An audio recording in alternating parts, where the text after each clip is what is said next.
TipTut. Hello everybody and welcome back to TipTut, the final episode of Intro to Motion Graphics. Let's take a look at what we've done so far.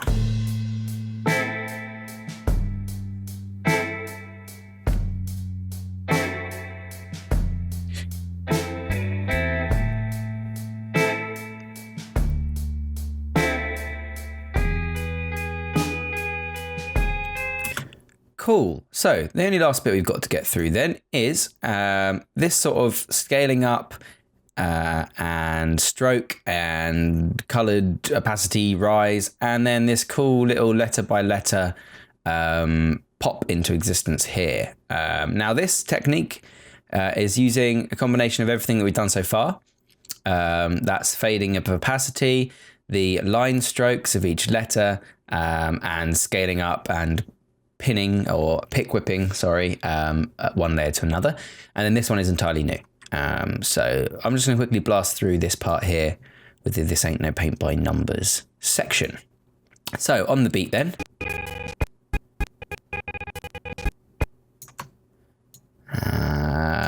Roughly here, just before it, we need a new text element with the words "This ain't no," and then paint by numbers.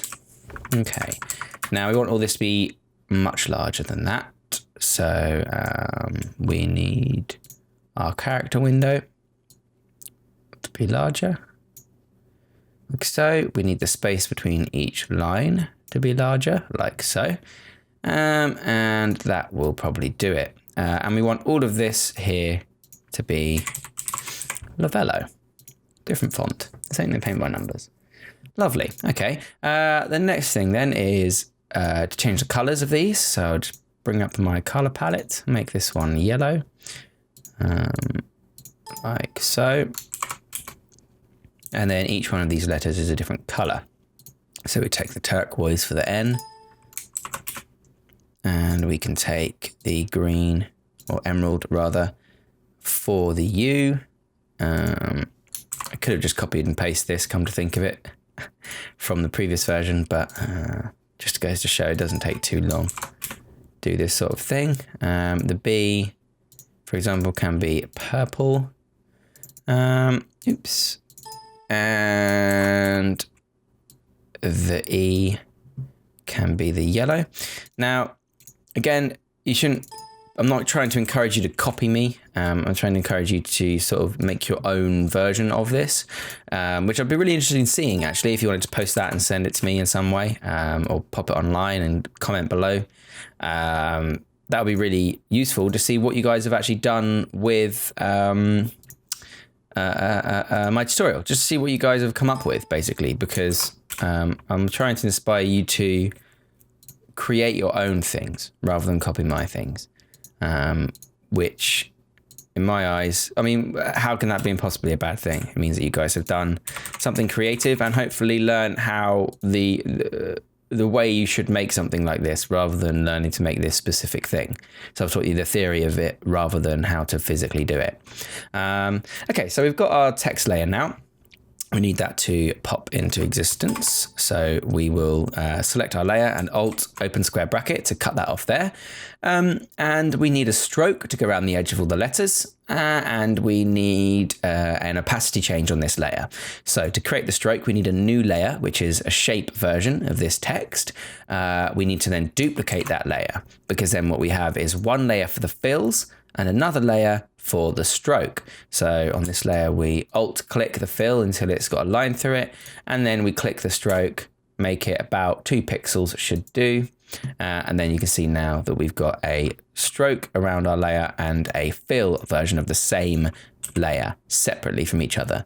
Let's not have it at 2, let's say have it at 5 instead. That gives us a bit of a thicker border.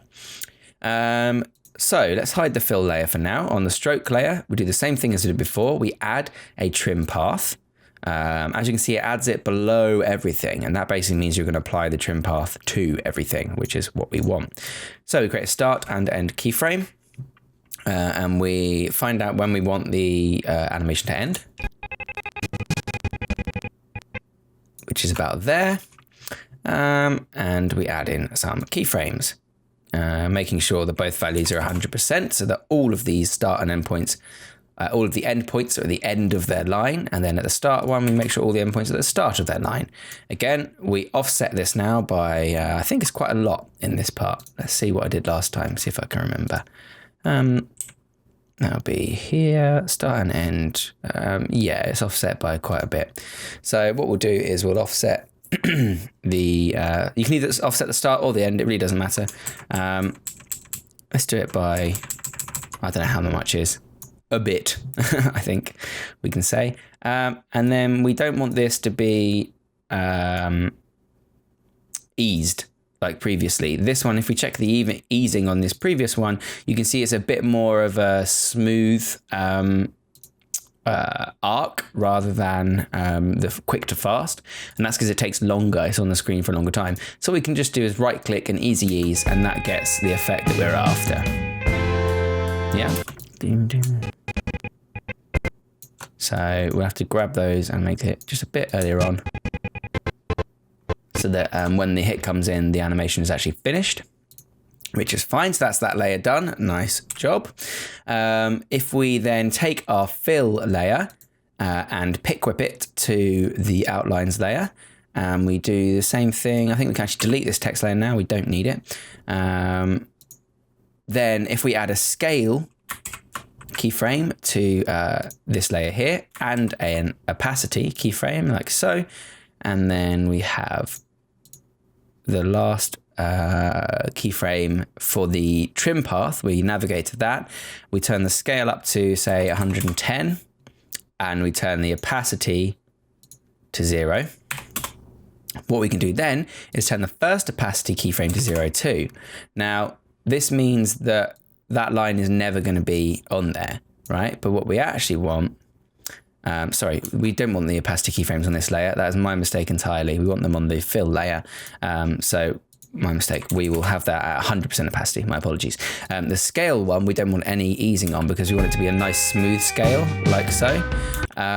We want the opacity to be on the fill layer. That was completely my fault. And the reason why, I'll show you, is because if we set a opacity of 0 first, navigate to the last keyframe in the sequence and have an opacity of 0, and then go to the middle of this sequence, like so, roughly there, for example, and we set the opacity to be 100, you can see you get this kind of pulsing effect.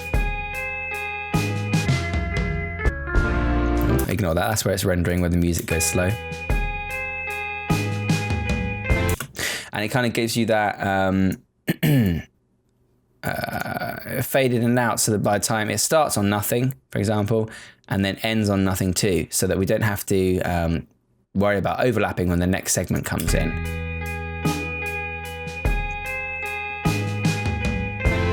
Okay, like so. So let's check that against the original. So in the original, the lines finish earlier and the text sort of eases into the scale up. So we can do that here just to show you that you can change things post time, if that makes sense. So we'd want to go to the scale. We would then take this first one on motion V2 and drag it all the way to the end, and that gives you an ease in whilst it renders. And then so if we actually take that back down a bit like this, you can see it a bit easier. Like so, and then we go to the graph editor. Sorry, geez, my brain is slow today. We can actually make the animation of this go from very slow to sort of pulsing in to be larger, like so. So it's easing into it as opposed to easing out of it. And then what we can do with these is we can take this here and shorten it a bit so that when that beat comes in, it's nice and clean. There's no distractions, if that makes sense. So we'll call that bit done. So on that beat then, we want to cut to our final part of the animation, which is here. So we'll give it a few frames. Bam, like so. And we'll collapse those and cut them off so we know that we're done with that section. Okay, so the last section of this animation then is this kind of sliding up and bouncing back down text. Now this is using a combination of 2 plugins. However, I'm going to say again, you can do it without any plugins at all. It just takes a little bit longer. And I'll show you both ways to do that. So we need just a sentence that says, let's change it because you're done now. You're nearly done. So we'll call this thanks for joining me. And we'll set it to Caviar bold and we'll shrink it down. And we'll remove that. And then we'll use Motion V2 to make the anchor point in the center. Take a position, put it in the center of the page, like so. And we'll actually shrink it a bit more. And we'll add in a bit more just so that we get that nice flow when we actually come to animate it. Thanks for joining me. It's been a blast. Can't spell today either, apparently. Okay, perfect. Realign that anchor point. Realign to the center of the stage. Like so. And now basically we need to animate each of these individual letters with some keyframes. So I'm going to show you the way to do it with Ease and Wiz first, and then I'll show you what it would take to animate it this way manually. You can do things using range selectors, but that's a bit complicated for a beginner's tutorial. So I'm going to use Ease and Wiz and then show you how we do it individually. Okay. So what we'd want to do first is use decompose text to transform this into characters rather than words. And we hit decompose and it'll render a little bit. It'll think about it for a while and then it'll chuck out a layer for each one of the characters in this line. You can see here, for example, if I collapse all of these, there's hundreds of them now, that we have a layer now for each of these characters in this line, okay? Now this is already getting huge. So the first thing you want to do is pre-compose it, and we can call this final sentence. Okay, now it's nice and easy to manage. We can collapse this down a bit again and get some of our screen back. So now if we pop inside final sentence, what I'm going to show you now is how to trim a composition. So if you go to the start of your composition like so, make sure you're on the first frame, you can then hit B, which basically trims the, rather than the in and out point, it trims the start and end point of the entire composition. Now if you right click here and say trim comp to work area, and we go back to our main tutorial, you'll notice that the entire composition is now actually much shorter than the whole thing. Whereas these span the entire length of the composition and are cut off, this composition is physically shorter. And that's because we just edited that using B, which trims the start of the composition, rather than the Alt square bracket, which trims the visibility of the composition without directly affecting it, if that makes sense. So we've now got a layer for each individual of our characters, like so.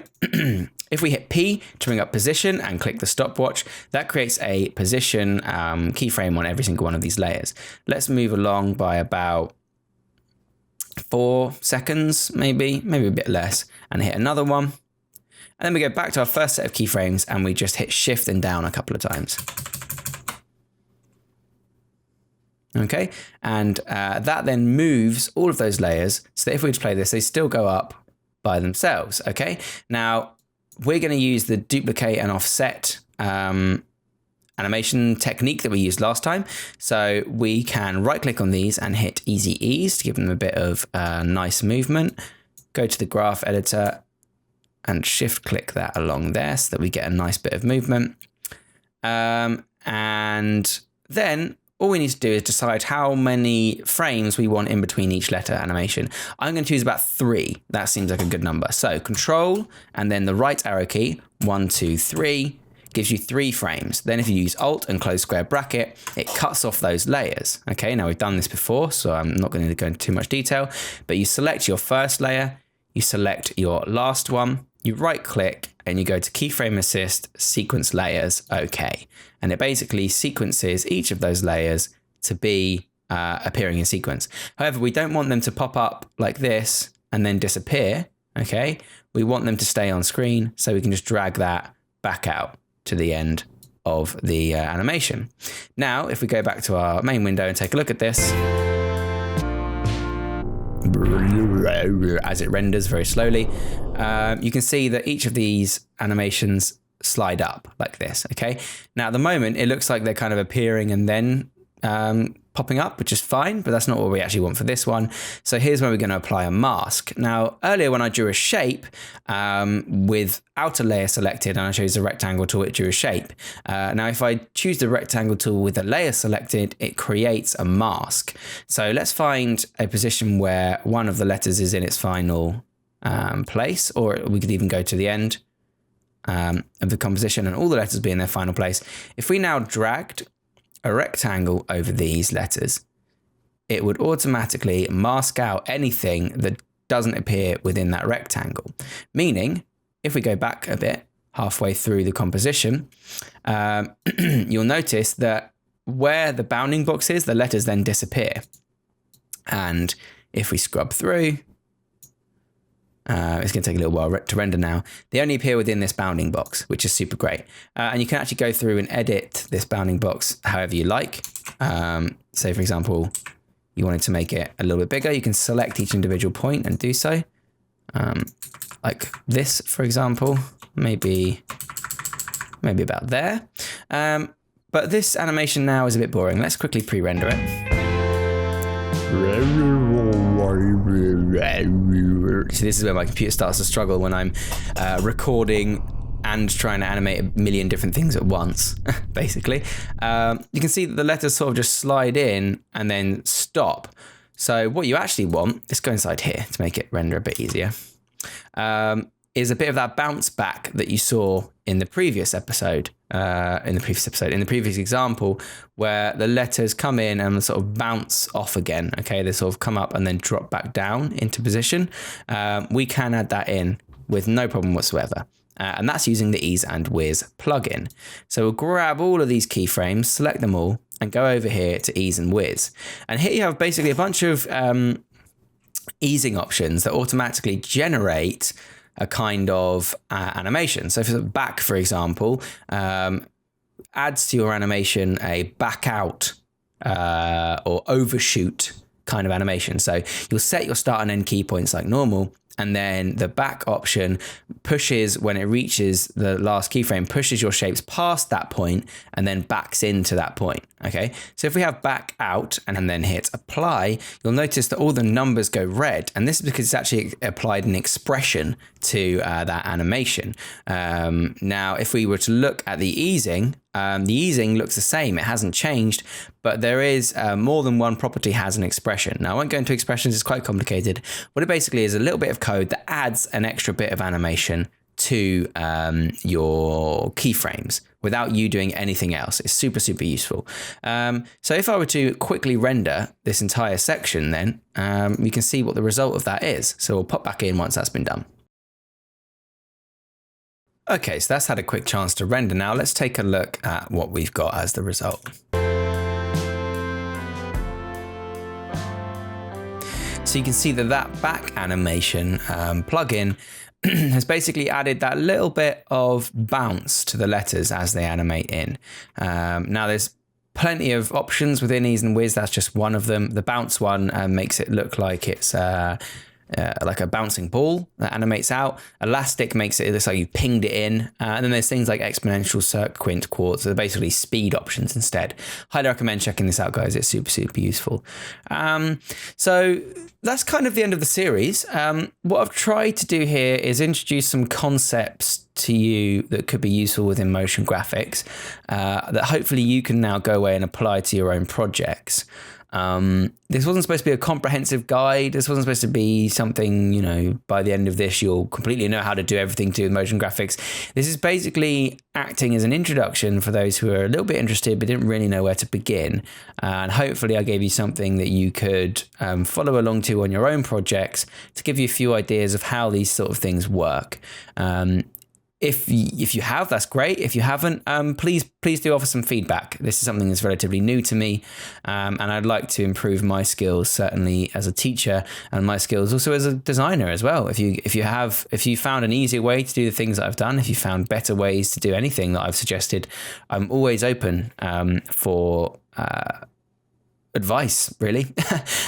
Just pop along any comments that you do have in the comment section below, or even better, you can actually now join us on Discord. I've created a Discord community where you fellow TipTutters can come along and chat about the videos I've done, any ideas you've got, help each other out in the community, or just chat design if you want to. There's a link to that in the description, and I highly recommend you go check it out. We've got about 10 or 20 really, really great contributors over there already, so it really will help you if you're trying to expand your design knowledge. So thank you very much if you stuck out to the end. Thank you very much if you've even watched one episode of this series. It's been quite an endeavor for me.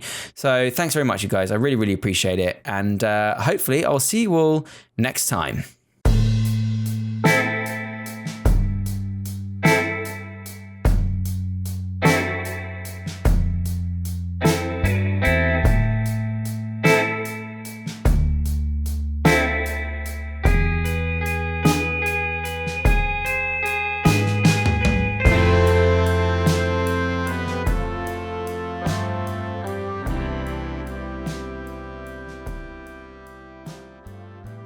Remember to subscribe for more tips, tricks, and tutorials.